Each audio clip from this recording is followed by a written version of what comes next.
Olá, hoje a gente vai falar um pouquinho sobre o câncer de mama e para falar sobre esse assunto a gente trouxe a Vanessa Anacleto.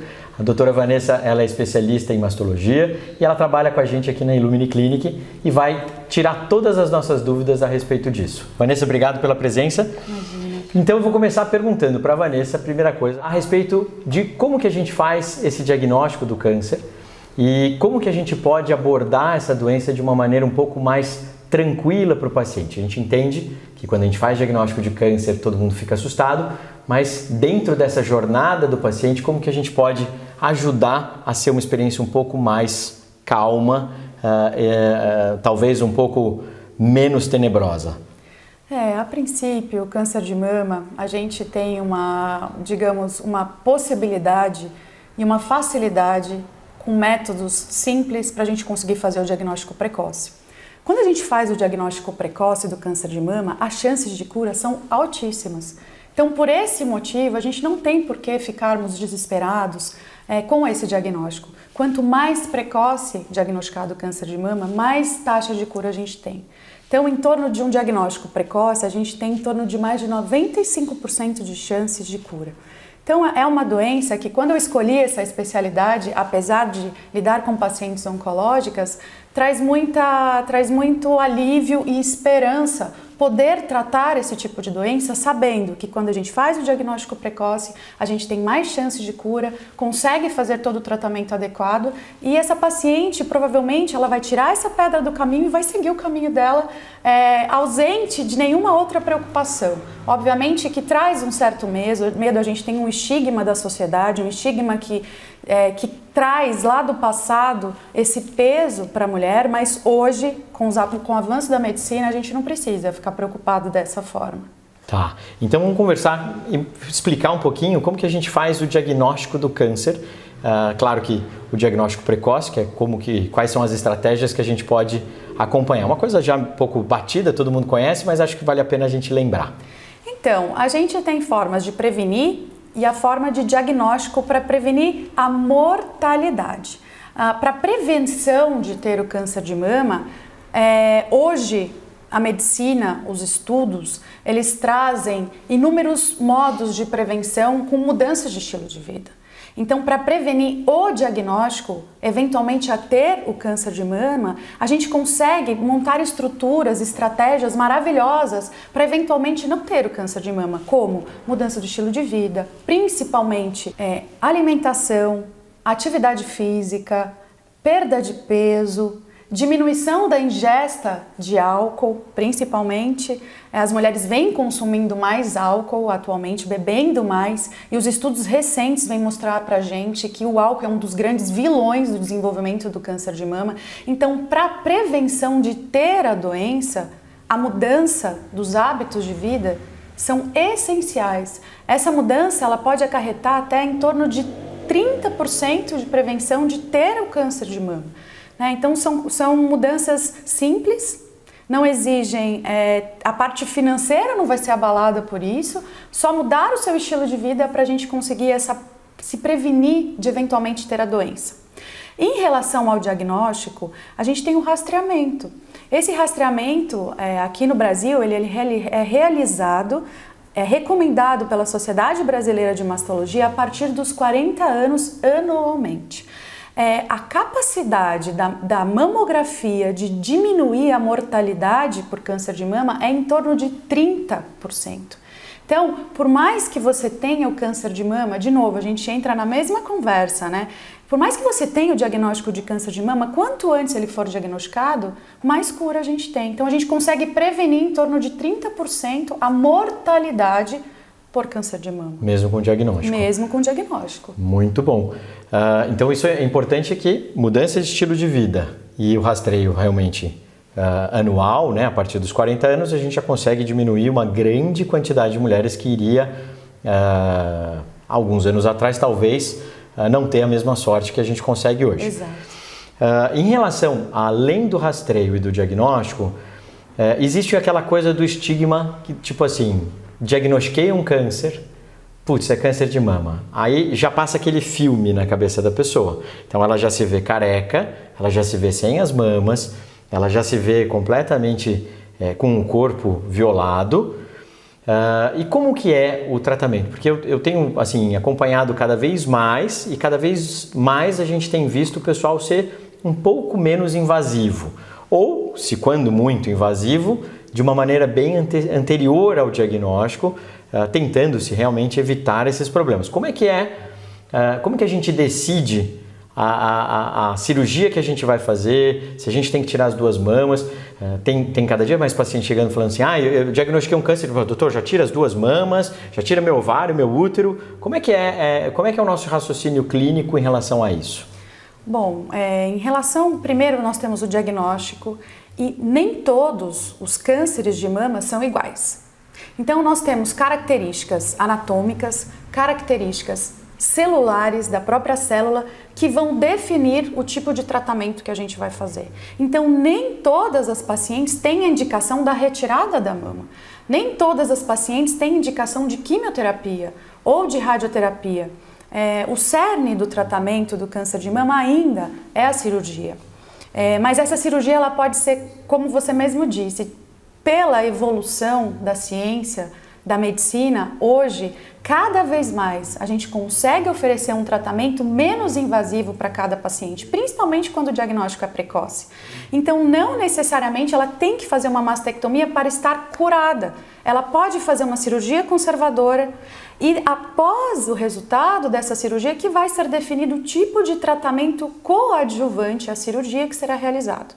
Seja quimioterapia, seja radioterapia, seja imunoterapia, hormonioterapia, enfim, inúmeros tratamentos que podem ser realizados a depender do tipo de cada câncer de mama que essa mulher pode ter, do tipo histológico, do tamanho do tumor. Quando são tumores bem pequenininhos, a gente consegue fazer cirurgias muito mais conservadoras com manutenção da estética da mama. Então isso traz confiabilidade, isso traz esperança, isso traz... A mulher ela fica muito mais autoconfiante com os próximos passos. É muito legal ver essa evolução da medicina em relação a algo que traz tanto medo. Né? Perfeito. E muito se fala da parte genética, né? A gente chega os pacientes no consultório e fala, eu não tenho parente que teve câncer de mama, então eu estou tranquila. E aí eu sempre falo, olha, tudo bem, eu acho que vamos ver como é que estão as coisas, mas qual que é a incidência realmente do câncer de mama relacionado à herança familiar e os casos novos, né, de novos casos de cânceres de mama? Como é que fica essa incidência? Da população geral. Geral. A população geral, 1 em cada 8 mulheres, atualmente é o câncer mais frequente na mulher, 1 em cada 8 mulheres vai ter o câncer de mama. Quando essa mulher ela tem um antecedente familiar, a gente aumenta em 10% o risco de desenvolver o câncer de mama. Então, essas pacientes que têm alto risco para câncer de mama, principalmente hereditário, a gente tem que fazer um segmento especializado com o especialista. Né? A gente tem que fazer um segmento, o que é recomendado é a cada 6 meses, né? Com exames de imagem em mama.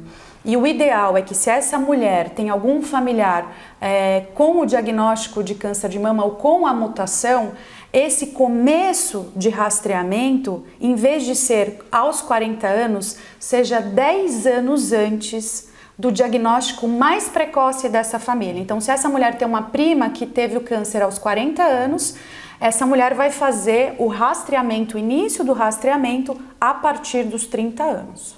Tá. E aí, qual que é a incidência do câncer de mama em mulheres jovens? E aí, jovens, eu coloco mulheres talvez com menos dos 40 anos. Como é que é isso? As mulheres na pré-menopausa, a incidência varia entre 15% a 25%. É menos porque, obviamente, um dos fatores de risco imutável do câncer de mama é a idade.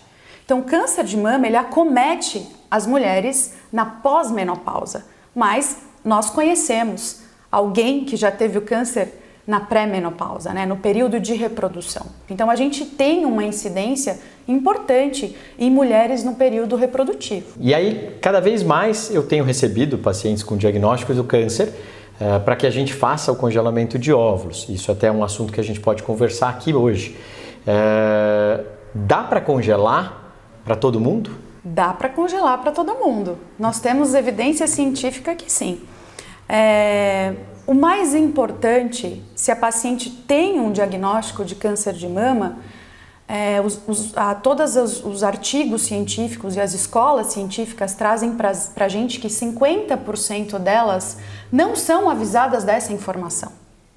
Elas têm o diagnóstico de câncer de mama, não têm a prole constituída, não tiveram filhos ainda, e elas podem fazer o congelamento e devem ser orientadas pelo profissional que a está atendendo. Só que uma pena que apenas 50% delas são orientadas. Não. Então, é muito importante a gente ter essa consciência de que essas mulheres podem ser mães após um diagnóstico de câncer de mama. Nós temos toda a segurança para isso. A evidência científica traz isso para a gente, né? Até porque essa orientação tem que ser tão bem firme. Logo no começo do diagnóstico tem que ser urgente essa conversa sobre preservação de fertilidade, porque em torno de 30% delas vão perder a fertilidade por aquele tratamento que vai proporcionar a cura. Então, mais de 30% vão perder a oportunidade de serem mães, mesmo tendo um diagnóstico de câncer. Mesmo curando. E não vão poder ter essa possibilidade. Porque não foram orientadas. Então, a ciência, ela traz pra gente, maravilhosa ciência traz pra gente essa possibilidade de oferecer para essas mulheres que são jovens, que têm o sonho de ser mãe, preservar a sua fertilidade. E esse momento é um momento muito importante, que é na primeira consulta com o médico oncologista, com o médico mastologista, com o médico ginecologista, que a acolhe naquele momento. É uma luta contra o tempo. Quanto antes ela fizer, por quê? Porque o próprio tratamento da cura do câncer pode fazer com que ela venha a ficar infértil.